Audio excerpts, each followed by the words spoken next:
여기 결혼 기념일을 맞은 한 부부가 있습니다. 멋진 레스토랑에 앉아 정답게 대화를 하고 선물을 나눕니다.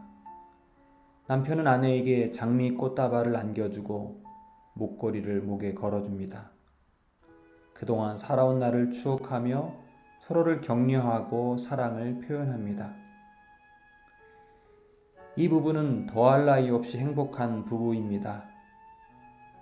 하지만 이 부부가 결혼 기념일에만 만나는 부부라면, 특별한 이유 없이 그저 1년에 단 한 번 결혼 기념일에만 만나 식사를 하고 선물을 나누고 다시 헤어진다면, 그리고 1년 후 아무렇지도 않게 결혼 기념일에만 만난다면, 과연 이 부부가 정상적인 커플이라 말할 수 있을까요? 일주일에 한 번씩 의무감에 교회 예배에 출석하거나 혹은 1년에 특별한 행사에 몇 차례 참석하는 이 땅의 수많은 그리스도인의 모습이 바로 결혼 기념일에만 만나는 부부와 같다고 할 수 있을 것입니다.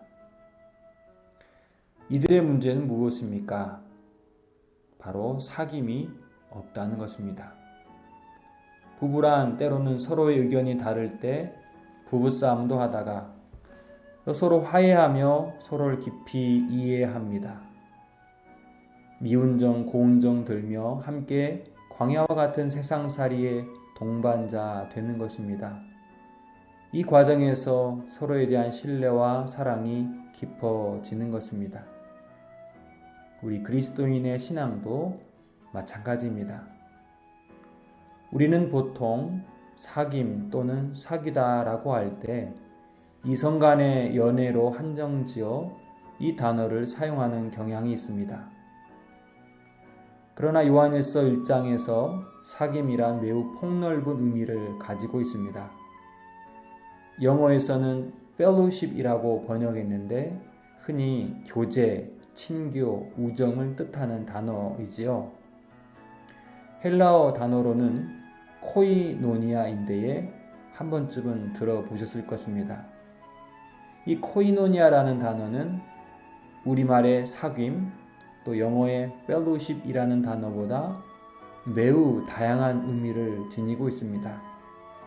대표적으로 섬기다, 구제하다, 기부하다, 교제하다 등등의 뜻을 가집니다. 전통적으로 교회의 5가지 사명 또는 목적을 말할 때에 첫째가 예배, 둘째가 기도, 셋째가 선교, 넷째가 교육, 그리고 바로 5번째가 코이노니아, 친교와 봉사, 바로 이것이 교회의 사명입니다. 오늘 본문의 단어로 말하면 사귐입니다. 이렇게 좋은 뜻이 있지만 요한일서 본문의 한정에서 우리 신앙인은 어떻게 하나님과 올바른 그런 사귐을 가질 수 있을까요? 1년의 결혼 기념일에만 만나는 부부가 아니라 인생 광야길에 참 동반자가 될 수 있을까요? 요한일서의 머릿말이라 할 수 있는 1장 1절을 보면 태초부터 있는 생명의 말씀에 관하여는 우리가 들은 바요 눈으로 본 바요 자세히 보고 우리의 손으로 만진 바라. 사도 요한은 생명의 말씀 되신 예수에 대한 경험을 다양한 감각으로 묘사하고 있습니다. 즉 자신들이 귀로 들었고 눈으로 자세히 보았고 또 손으로 직접 만졌다라고 합니다. 바로 이것입니다. 하나님과의 깊이 있는 사귐의 첫 번째는 하나님을 경험하는 데서 시작합니다. 우리는 그것을 흔히 체험신앙이라고 합니다. 그러나 체험신앙이란 성령 체험하여 방언하고 놀라운 기적을 경험하는 것으로 한정지어서는 안 됩니다. 하나님과의 사귐은 본문 1장 1절에도 나와 있듯이 듣고 보고 만지는 다양한 경험에서 비롯됩니다. 그것은 어떤 신비적인 사건이나 기적을 듣고 보는 체험만이 아니라 생명의 말씀을 듣고 보고 만지는 것입니다. 물론 하나님은 놀라운 기적을 통해서도 당신의 존재를 드러내시지만 가장 확실한 것은 바로 말씀입니다. 우리는 이 말씀을 통해 예수 그리스도를 만나게 됩니다. 태초부터 있는 이 말씀을 통해 우리는 하나님의 뜻을 알아가는 것입니다. 두 번째, 하나님과의 사귐을 위해 우리의 죄와 허물을 스스로 고백해야 합니다. 자신의 부끄러운 모습을 누군가에게 고백하고 자신의 잘못을 인정하는 것은 참 어려운 일입니다. 그러나 요한일서 1장 5절 말씀에 하나는 빛이시라 그에게는 어두움이 조금도 없으시다 라고 하십니다. 빛이신 하나님은 이미 우리의 모든 것을 알고 계십니다. 우리의 비겁한 모습도, 욕심과 탐욕도, 또 죄악을 좋아하는 우리의 어두운 모습도 잘 아십니다. 중요한 것은 어두움이 조금도 없는 그분께 우리의 죄를 인정하는 일입니다. 하나님의 뜻대로 살고 싶으나 선을 행할 능력도 의지도 부족한 우리 자신의 연약함을 고백하는 것입니다. 이것을 1장 8절 9절에 이렇게 말합니다. 만일 우리가 죄가 없다고 말하면 스스로 속이고 또 진리가 우리 속에 있지 아니할 것이요 만일 우리가 우리 죄를 자백하면 그는 미쁘시고 의로우사 우리 죄를 사하시며 우리를 모든 불의에서 깨끗하게 하실 것이요. 마지막 세 번째, 하나님과 깊이 있는 사귐을 위해서는 눈물이 아닌 땀이 필요합니다. 요한일서 전체에서 줄기차게 강조하는 것은 형제의 사랑이지요. 요한일서뿐만 아니라 성경에서 강조하는 것입니다. 우린 이것을 모르는 바가 아닙니다. 그러나 우리 형제 자매의 사랑은 감성적인 것에 그칠 때가 많습니다. 물론 함께 아파하고 눈물 흘려주는 것은 너무나 귀한 일입니다. 그러나 거기서만 그친다면 그것은 온전한 사랑이라고 말할 수 없습니다.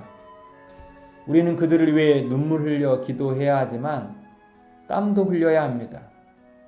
여기서 땀은 우리의 행동이요, 우리의 노동이요, 그 노동을 통한 물질을 의미합니다.